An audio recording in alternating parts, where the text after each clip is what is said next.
नमस्कार। जीभ से भी होती है रोगों की पहचान, टंग डायग्नोसिस।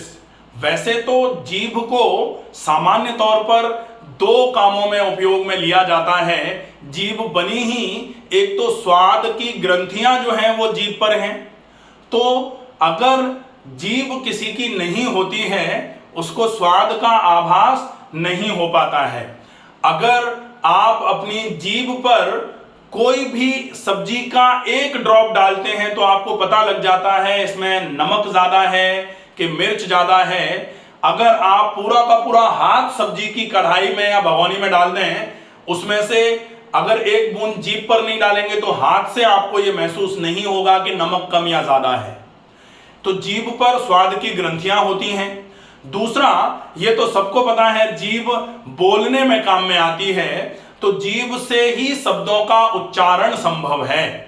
कहा भी जाता है कि जीभ प्यार से बोलने पर आपके लिए प्रेम जो है लोगों के प्रति वो दर्शाना चालू होता है, और जीभ आपको पिटवाने का काम भी कर सकती है। कहा जाता है कि जीभ में हड्डी नहीं होती, लेकिन जीभ हड्डियों को तोड़वाने का काम कर सकती है। इसके साथ में दूसरी जो बात थी, अब हम तीसरी बात जो जीभ डायग्नोसिस के लिए भी उपयोग में ली जाएगी, हम देखें कि जीभ से कैसे रोगों की पहचान हो सकती है। सबसे पहले हम देखें, जीभ इस तरीके की होती है, यहां से ऐसे करके जीभ को बनाया, ऐसे ऐसे ही होती है, ऐसे, ठीक है। जीभ ये है।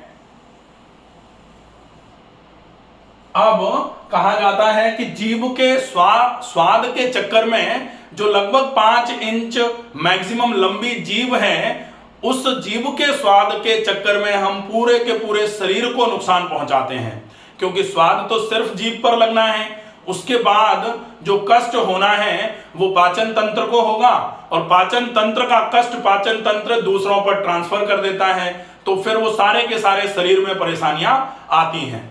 अब हम देखें, ये जीभ है, तो जीभ पर सबसे पहले तो स्वाद की ग्रंथियां जीभ पर ही होती हैं, ये तो सबको पता ही है। अब देखें, यहां होता है हार्ट, यहां होते हैं लंग्स, फिर स्प्लीन, फिर इंटेस्टाइन्स, यूरिनरी ब्लैडर और किडनीज। इस तरीके से जीभ पर ये रिप्रेजेंटेशन है ऑर्गन्स का। साथ में यहां पर होता है आपका लिवर और गॉल ब्लैडर, ठीक है। ये तो जीभ पर रिप्रेजेंटेशन है ऑर्गन्स का। अब हम देखें कि जीभ बीमारियों को दो तरीके से बताती है। एक तो होता है जीभ का कलर, और दूसरा होता है जीभ पर कोटिंग। तो अब हम देखें कि जीभ पर कलर में क्या डिफरेंस आएंगे, तब फिर किस प्रकार की बीमारी होती है। तो सामान्य तौर पर जब जीभ का कलर लाल होना चालू हो जाए, इसका मतलब होता है कि जीभ पर गर्मी, अगर लाल हो गया कलर तो शरीर में गर्मी है, हो सकता है बुखार हो, या फिर यह भी हो सकता है कि डिहाइड्रेशन के सिम्टम्स हों, ठीक है।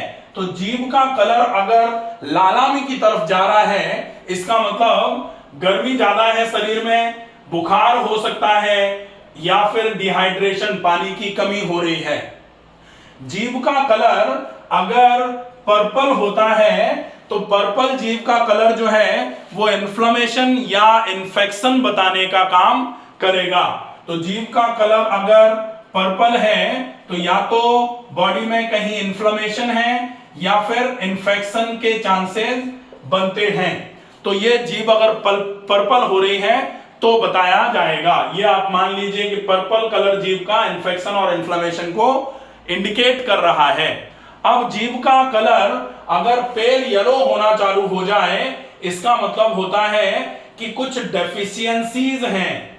अगर पेल येलो होना चालू हो जाए तो फिर जीभ पर डेफिशिएंसीज बताती है ये जीभ। डेफिशिएंसीज या फिर वीक इम्यूनिटी भी माना जाता है कि इम्यूनिटी या तो वीक है या फिर शरीर में कई प्रकार की डेफिशिएंसीज हो रही हैं। अगर जीभ का कलर पेल होना चालू हो जाए तो फिर जीभ का कलर होना कैसा चाहिए? जीभ का कलर होना चाहिए पिंक। अगर जीभ का कलर पिंक है तो फिर बिल्कुल ठीक है कलर जीभ का। तो ये तो हो जाएगी कलर्स के बेसिस पर रोगों की पहचान। जीभ के कलर में जो परिवर्तन होगा वो आपको बताएगा कि कौन सा कलर किस रोग की तरफ इशारा कर रहा है। अब हम देखेंगे जीभ पर कोटिंग। कोटिंग का मतलब होता है, कभी कभी आपने देखा होगा कि जीभ के ऊपर एक कोटिंग हो जाती है, एक परत जमना चालू हो जाती है। तो वो परत कैसी है, उस परत का कलर कैसा है, उसके बेस पर भी बीमारियों का अंदाजा लगाया जाता है। तो सबसे पहले कोटिंग जो है अगर थिक होगी, मोटी कोटिंग है, तो वो बताती है कि आपके इंटेस्टाइन का हाइजीन जो है वो वीक है, पुअर इंटेस्टिनल हाइजीन।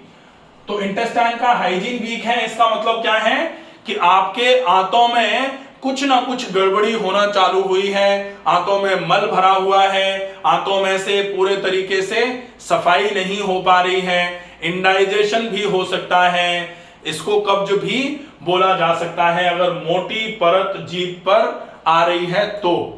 दूसरा है जीभ के जो कोटिंग है उसका कलर अगर येलो हो, अगर येलो कलर है तो ये येलो कलर कोटिंग का, जीभ पर कोटिंग है और कोटिंग का कलर अगर येलो है तो ये बताता है कि बॉडी में डेफिनेटली कहीं ना कहीं कोई इन्फेक्शन चल रहा है। इन्फेक्शन चलेगा तब फिर जीभ पर जो कोटिंग है उसका कलर जो है वो येलो होना चालू हो जाएगा। अगर जीभ पर कोटिंग का कलर ग्रे होना चालू हो जाए तो ग्रे कलर बताता है कि आपके आंतों में लॉन्ग टर्म से कोई परेशानी आई हुई है, लंबे समय से आंतें बहुत ज्यादा परेशान हैं, या फिर ये कभी कभी आपके बीमारियों की वजह से जो मानसिक स्वास्थ्य पर असर पड़ता है उसकी तरफ भी इशारा करता है, जैसे डिप्रेशन, एंजाइटी, ये चीजें जब आ रही हैं इसका मतलब इसका कोई ना कोई कारण पहले रहा हुआ है जिसने शरीर को पहले लंबे समय से बीमार कर रखा है, उसकी वजह से ये कलर जो है वो ग्रे होना चालू हो जाता है। अब देखते हैं अगर कलर व्हाइट होना चालू हो गया तो जीभ पर अगर कलर व्हाइट होगा तो डेफिनेटली ये व्हाइट कलर डिटॉक्सिफिकेशन को बताने का काम करता है। डिटॉक्सिफिकेशन ये नेचुरोपैथी के जो डॉक्टर्स हैं उनको बहुत अच्छे तरीके से पता होगा, वो जीभ देखकर उपवास को करना है आगे कि नहीं करना है ये पता लगाते हैं। तो अगर व्हाइट कोटिंग आई तो वो मानते हैं कि डिटॉक्सिफिकेशन चालू है, और व्हाइट कोटिंग जीभ पर आकर के बिल्कुल खत्म हो जाए तब फिर माना जाता है कि डिटॉक्सिफिकेशन चालू हुआ था, कोटिंग आई थी, अब कोटिंग खत्म हो गई, इसका मतलब अब शरीर में टॉक्सिन्स नहीं बचे हैं, शरीर में डिटॉक्स पूरा का पूरा हो गया है, तब फिर उपवास को तोड़ने की व्यवस्था करना चालू कर दी जाती है। तो इस तरीके से आप कलर और कोटिंग के हिसाब से जीभ को देख करके रोगों के बारे में अंदाजा लगा सकते हैं और उसके अकॉर्डिंगली आप अपने प्लान को आगे बढ़ा सकते हैं कि आपको क्या फॉलो करना है, किस तरीके से फॉलो करना है। आशा है ये वीडियो आपको पसंद आएगा, ज्यादा से ज्यादा लोगों तक इस वीडियो को पहुंचाएं ताकि ज्यादा से ज्यादा लोग जीभ को देख करके जो अपने स्वास्थ्य के बारे में उनको जानकारी मिल सकती है वो हासिल करने में सक्षम हो जाएं। स्वस्थ रहिए, सुरक्षित रहिए। धन्यवाद।